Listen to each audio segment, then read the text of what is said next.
All right, we've had a day to digest that Broncos preseason game and everything that it means, and plus we got some news on injuries. So let's tally it all up on the Locked On Vikings podcast. Ooh-wee! You are Locked On Vikings, your daily Minnesota Vikings podcast, part of the Locked On Podcast Network, your team every day. What's going on, everybody? Welcome to another episode of the Locked On Vikings podcast, part of the Locked On Podcast Network, your team every day. Thank you so much for making Locked On Vikings your first listen of the day. I'm your host, your pal, and the kid you copied off in math class. My name is Luke Braun. You can find me on Twitter at Luke Braun NFL. Show is on Twitter at Locked On Vikings. And this episode is brought to you by Brightco Jewelry and Watch Insurance. Brightco brings you comprehensive, fast, and affordable jewelry insurance for as low as $5 per month. Check out your special offer for Locked On listeners and get covered in under 2 minutes at bright.co/locked on. That's bright.co/locked on.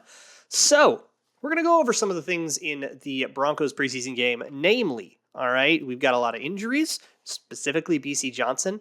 I want to dive into what that means for the wide receiver group and the depth. Just a couple of quick things that I think maybe update on the 53-man roster prediction, because I think that game did overturn some things. We talked a little bit about it in the postcast with Sam Ekstrom, which should have hit your feeds on Saturday right after the game, or you could have caught it live on YouTube. ACL injuries that kill your season. But hey, one man's bad news is another man's good news. It's how camp works, kind of how the NFL works. It's all kind of zero sum, right? Something bad happens to one person and it means that maybe another person's career can be saved. That person might be a wide receiver. So when I am constructing my 53 and like, how many of this do they keep? How many of that do they keep? My first deal is like, okay, how many of these players do I want to keep, right? And sometimes you go, well, yeah, typically the team keeps, 6 corners or 7 corners, but I only really like 5 of them. You can kind of like start to find that. And what I've found is whenever I start shoehorning it to find like a regular number, that's where I end up being wrong, and then you'll have things like the Vikings keeping 5 running backs. They've done that a bunch. I usually think you only need 3, 4 if you're counting the fullback. And if you keep a 5th, it's because that guy earned his spot. And like Ty Chandler, I think that's why that's the example. With the wide receivers, now that BC Johnson is out, I honestly wouldn't be shocked to see them keep 5. I know you want a little more depth because they're going to go for, 3, 4 wide way more often, and you want more of a rotation. But depending on what these guys are doing on special teams, some of these guys, like Tristan Jackson, had a brutal drop in the Broncos game. I think that ruined his roster odds. And Myron Mitchell hasn't had the kind of quite enough of a preseason to make it. I'm not shoehorning these guys in now that BC Johnson's out. I do think Jalen Naylor's odds go a little bit up. I think he's played almost rosterably as a receiver. And I think he's had a couple of good moments as a punt gunner, unless I'm mixing him up. I feel pretty good about Naylor. And also as a possible punt return backup option if Ihmir Smith-Marsette goes down or continues to struggle. I do think Smith-Marsette won the returner job. He had a really solid game. He caught everything. I think he bobbled one, but he caught everything and he had a good return. That's probably enough. I think the Vikings were kind of just looking for an excuse to make Ihmir Smith-Marsette the punt returner. What'll be interesting is, will they still make Kene Nwangwu the kick returner? Because I don't think he returned any kicks in the preseason. I think Smith-Marsette did all of that. Correct me if I'm wrong, everybody, but I'm pretty sure Nwangwu didn't do any kick returning in the preseason, which is kind of wild. Like, usually you'd have the kick returner do the kick returning, but I guess they didn't want him to hyperextend his knee again like he did against the Broncos in the last preseason. But I digress. The wide receiver group now has an opening, and if there is someone that, like, I think Naylor, but if you think Tristan Jackson played well enough outside of that brutal drop, and yeah, he deserved to be on the roster, but there just wasn't room. Now there's a room, but I don't think you have to shoehorn someone in to replace BC Johnson. It sucks though, because Johnson represented this really stable floor of depth where if somebody goes down, he can come in and do everything okay. Like he could block okay. He could run routes okay. He could get open okay. His contested catches were okay. Like everything was fine. And that's really valuable. That's a great thing to be in the NFL. Because if you lose Adam Thielen, he can go replace whatever you wanted Adam Thielen to do. He's not going to be the superstar like Thielen, but he can do the role. And now you have a little less of that. If you lose a receiver and Smith Marsette's the guy going in, well, now you kind of have to change your plan because you have a guy that can't do everything. And that's, Smith Marsette is inconsistent, but really explosive versus somebody who's very consistent and reliable. Like you have to game plan a little differently about that. And that's kind of the bummer there. All that said, the Lions' share of wide receiver reps are going to be Justin Jefferson, Adam Thielen, and KJ Osborne. And those guys go into the season healthy. All of this deep roster stuff is a little bit more small potatoes, but it's the kind of thing we're talking about, after the final preseason game. Speaking of that, I think there are some other situations, not unlike the Troy Dye, Blake Lynch thing, where it feels like maybe we've already gotten some answers. So I'm going to start to sleuth out some of that stuff. And then I also want to talk about the schematic concern that I have. But first, I want to talk to you about insurance, namely insurance for jewelry, especially something like an engagement ring. Look, if you're going to pop that big old question, you're probably going to want to do something spectacular or something really cute. Imagine you're on a canoe on a lake. It's very nice. The thing is, those are not very stable. And some bad things can happen, which you are witnessing right now if you are on YouTube. But that's where Brightco comes in. For $5 a month, you can get totally comprehensive coverage for a ring or a necklace or whatever piece of jewelry, something real expensive that you don't want to lose. It's the fastest, easiest, and cheapest way to cover your butt. And just for $5 a month. Won't take you more than 2 minutes on the phone. You can go check it out at brite.co/locked on. That's brite.co/locked on. Let me also talk to you about Turo. It's the world's largest car sharing marketplace. And with Turo, you can book any car you want wherever you want it. It is a huge selection of vehicles hosted by people. You could get a classic, a luxury car for a special event, a birthday, a big old SUV, whatever you need to get you from point A to point B. You can test drive a new electric vehicle maybe you're thinking of, and Turo hosts can even deliver the car right to you. Every trip is backed by liability insurance. Terms and conditions and exclusions apply. Ditch boring rental cars and go to a shared car marketplace. It's the future of everything. Cars are no exception. That is Turo, Turo.com. Thank you so much for making Locked On Vikings your first listen of the day. For your second listen, check out the Ultimate Pro Football Preview. That starts August 31st. It's an 8-episode extravaganza on its own podcast feed. You know how we did this at Locked On. Get you ready for the NFL season. All of us experts at the Locked On Podcast Network and all Odyssey NFL insiders combined into one ultimate NFL preview. You can find that on your Odyssey app, YouTube, or wherever you get your podcasts. Now, let's keep going with some roster stuff here because some stuff happened in this game that I kind of want to talk about. I want to start in the secondary where my read on the cornerback group kind of solidified itself. I've got this group of 6 that I think are staying. It's Peterson, Dantzler, Chandon Sullivan, obviously, and then you have Andrew Booth, Caleb Evans, and Chris Boyd. I think those are far and away the 6. And really, the thing about it was like, well, what are they going to do at slot corner? Because none of those guys play slot except for Chandon Sullivan. And so if he goes down, what happens? Do you force Nate Hairston onto the roster or Perry Nickerson? Well, I don't know. These guys have played too bad to put on the roster. If you need another nickel corner, that's fine. I don't think that they're in the building right now. And I felt that way going in, and I feel even more strongly that way going out.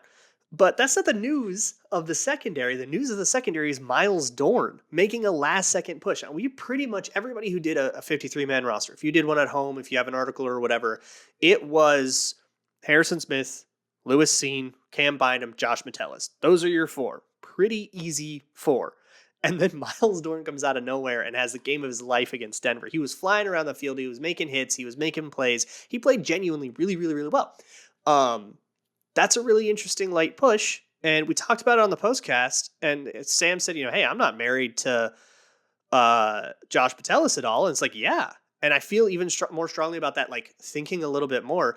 has Josh Metellus done really any? He's had one really good play, I think, in the 49ers game, a good pass breakup when he had a man. I think it was a man responsible. He was a weak rotating safety, so he was rotating down, and then he made a play kind of underneath that he was already rotating into. It was a good play, but is that enough? Miles Dorn has made more plays this preseason. So if you're just going based off of even footing, Miles Dorn has made more plays than Josh Metellus. Though it comes down to special teams, Josh Metellus did have one big special teams mistake, and I haven't really noticed Miles Dorn one way or another on special teams. I haven't watched him. So I do think that has more weight, and I am not as familiar with it. So that is probably going to decide this more than I think. But like suddenly, this is a decision. And I think that's really cool. I think that's exactly what this game is for it to suddenly be decisions and for guys to prove themselves in a battleground and to get their chances, right? And it's also to kind of weed out the weak a little bit. Guys like Timon Paris. I can't stop looking at him when I'm watching this tape. Timon Paris. I'm sorry. I don't want to go too hard at this like undrafted guy, but he had one of the worst tackle games I've ever seen, and it kind of ruined the night of the next guy we should talk about, which is Kellen Mond. Kellen Mond had a rough one. So Sean Mannion starts the first half, which is already a bad sign. Like they're still giving Sean Mannion, they're like repping him over Kellen Mond. Like that is not a good signal. But Sean Mannion comes in, has whatever day he's going to have. I said on Twitter, he looks like a jugs machine that's running out of power. Like that's how he throws. It's just like this guy can't be in the NFL anymore. It's time. And if he wants to come back and be an assistant coach or something, that's great. But I've talked about that. A lot of people ask why. Look up how much assistant coaches get paid. You'll find your answer. That's why Sean Mannion won't say yes to that. But if he can't get a job anywhere playing, then maybe as being an assistant coach, taking the Kevin O'Connell route becomes the thing. But I don't know, if I were him, I wouldn't want to start that journey until I've eked every last dime out of my arm. And I think he has. But with Mond, it was just a catastrophic night, man. And it's such a bummer because it was going so well. Like, I thought really, I even tweeted, like, he's making his case. And I thought up until a couple of plays, like especially once he hit Amir Smith-Marset on a go ball down the sideline. It was a gorgeous little teardrop pass. And then I was like, man, he's making a case to be QB3. Shoot, maybe he's proving himself to be QB2. And we cut Nick Mullens and we keep our draft pick and we go with Kellen Mond because he did it. And all he needed was a little push. Like, maybe and I was like starting to talk myself into that. And then he immediately sails the ball over Nick Muse's head on a slide keeper, which is the simplest, most routine play ever. Slide keeper, all that. You've seen it a million times. You'd notice as soon as you see it's a rollout, and then you just kind of dump it off to the tight end, and that's like the first read. That's the point of it. It's like a quick game, kind of short gainer type. It's 2nd and 5, and I just need to get, or it's 2nd and 4, and I just want a conversion, or a 1st and 10, set up a good second down kind of play, get you in rhythm kind of play, and he sails it. And it's like, man, you can't do that. You need to have that. You need to be able to make that throw 100 times in a row by the time it's the 3rd preseason game in your 2nd year. And then things just sort of deteriorate from there. He has a really sharp drive, what I think was the best drive of his career so far.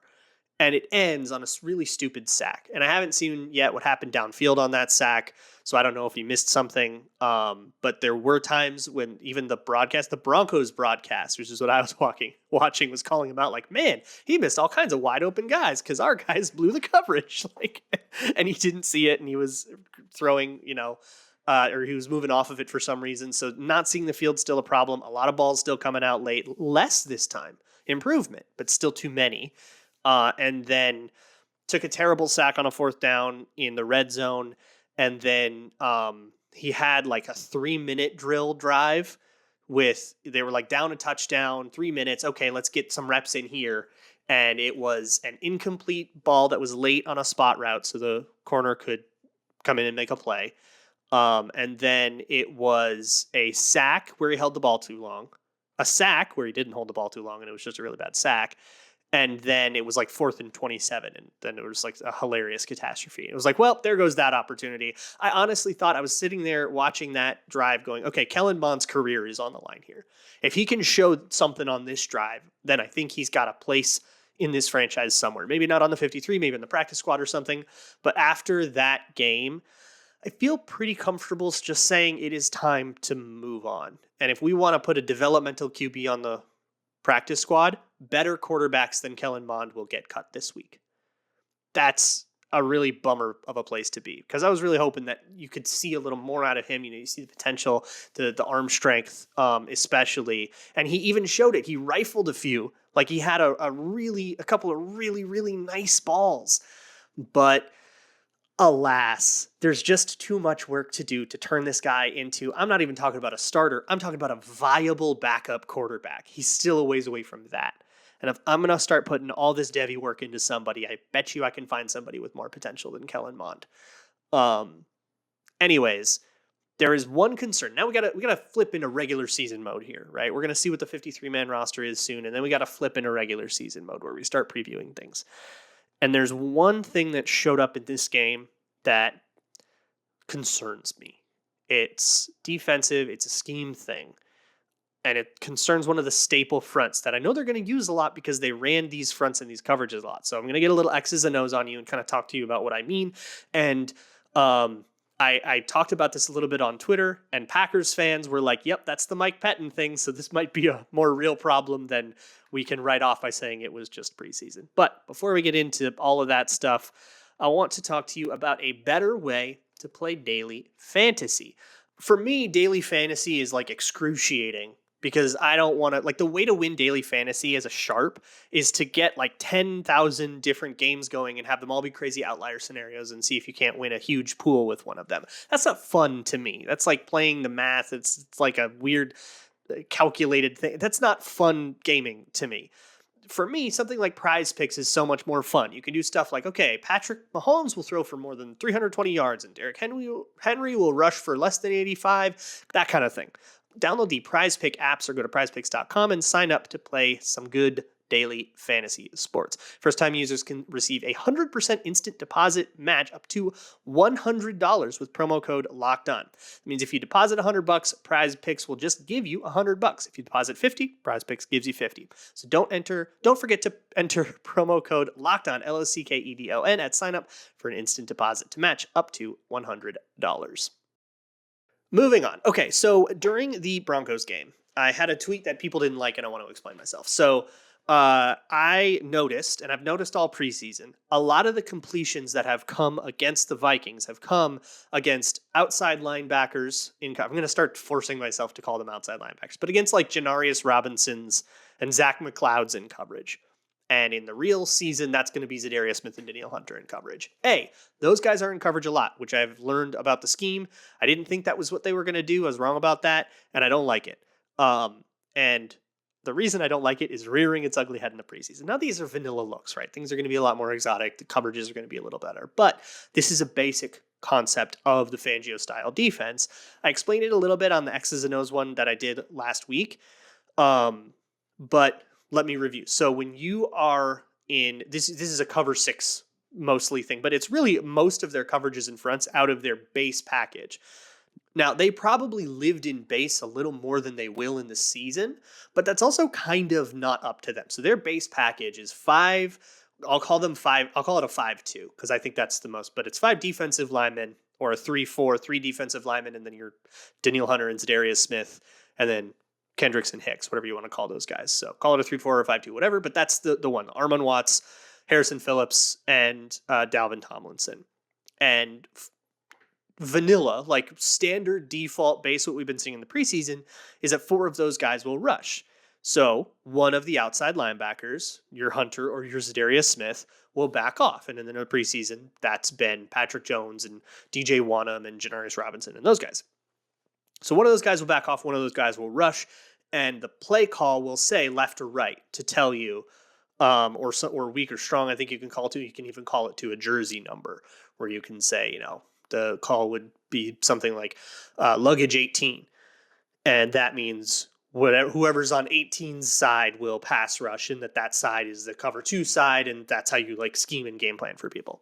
So what that means is, in the most basic version of the Fangio defense, you're going to have one of Zadarius Smith and Danielle Hunter not pass rushing. Now, I'll be curious to chart how often that actually materializes and happens, right? A lot of this could just be we're in the preseason and they're in it too often, but they wouldn't be drilling that base look and that vanilla look if it were not their default that they then build off of. They wouldn't be having these guys drop into coverage a lot if they didn't intend to have them do that in the season. They wouldn't just be wasting all this time unless it's the coolest bait and switch ever.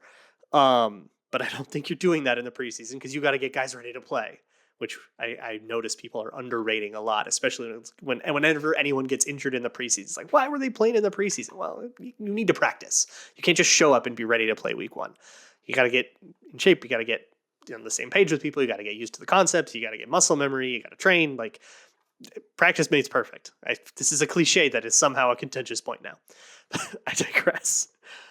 Anyways, so what they're practicing is one of these edge rushers falls off, right? Now, depending on the call, sometimes the pass rusher comes from the cover 2 side, sometimes the pass rusher comes from the cover 4 side of cover 6. Cover 6 is cover 2 on one side, 4 on the other side, 2 plus 6. Get it? And so sometimes the pass rusher is on one and sometimes the pass rusher is on the other. Sometimes 2 is on the weak side. Sometimes 4 is on the weak side with the pass rusher, or 4 is on the weak side without the pass rusher and an extra cover. Like, this is how it goes, right? And it just depends on the play call and the design, and there's game plan reasons. But if you're a quarterback and they start to be a little bit too vanilla about it, like say this is, you're going up against somebody like Aaron Rodgers, who you're not really supposed to blitz. He's a good blitz defeater, and you're not supposed to blitz Aaron Rodgers unless you're specifically Mike Zimmer. Like, only he could ever do it. Like, he was the only guy in the whole league. But you're not like Zimmer anymore, so you can't blitz Aaron Rodgers as much. So are you going to go vanilla against Aaron Rodgers and rush 4 every time? And maybe he won't know which 4 are going to rush, but he basically will be able to just watch that defensive line and know one of those guys is coming into coverage. If you're in a situation where you can't blitz, or if you're in a situation where your blitzes have been beaten and he knows you've given up on them, or if he knows you haven't come with blitzes because you're not going to decide to be heavy pressure today, you're going to play more coverage. If he knows any of that and he feels like he can, he's going to be able to see, all right, somebody on this line is going to be, 260 plus and backing into coverage, and I'm going to be able to exploit that. And I know that I'm not just making something up here, because the second I said that, I had like 4 Packers fans being like, yep, that's Mike Pettin. And he is now in the Vikings organization. He's not running the defense, but he is assistant head coach. Have to think he's got a little bit of a say here. We'll see how it goes. And it's one of the things I'm going to be watching really keenly week 1, because it's a prediction, right? Like, this is just, I think this will happen. And I'm curious to see if I'm right about that. How often we have what I'll call like non-traditional players in coverage, because these guys did not inherit a 3-4 roster. They inherited a 4-3 roster built by Mike Zimmer, and now they're having guys like Patrick Jones and Danielle Hunter that are not coverage guys backing off. I always thought that was going to be a little bit of a weird part of the transition, and maybe it is just a transition. You're going from one system to the next. You don't change that overnight. Rome wasn't built in a day, so we might have a little awkwardness, or they'll find a way, and Danielle Hunter backs off twice a game, and I don't really care all that much about it. But right now, it felt like every third snap had a pass rusher, like a primarily pass rushing guy backing off into coverage. And Brock Purdy was really finding them. And if Brock Purdy can figure it out, I'm a little worried as to what happens when this gets real, and how much are they going to rely on the skeleton of their defense. This is the framework of their defense. And you can put bells and whistles on it, and you can do an exotic thing where someone else backs off into coverage. But if they're in their base, they're either blitzing and sending 5, or they're backing somebody into coverage that might not be good at that. And if you're a smart team, if you're somebody that loves to live in 2 tight end sets, somebody like the 49ers, or in like 21 personnel like the 49ers do too, or like the Browns, we don't play the Browns, but a team like them, and you can get the Vikings to live in base, I think there's a hole to exploit there. And you don't even have to start working on the corners on the outside, where I really think that the weak spot of the defense is going to be always have this year. We have a lot of time to talk about this more, though. We have like 2 more weeks. So, hey, if you're looking to kill some time, check out the history documentary. You can find it on my Patreon, patreon.com/LukeBrownNFL. You can also find it on Zone Coverage. You can find the link in the description or show notes to that. Number 5 came out this weekend. that's the 90s. It stings, but it also has Carter and Moss and Denny Green, and it's a very heartfelt kind of love letter to the people I remember as a kid. And then we've got 2 episodes left, the 2000s and the 2010s.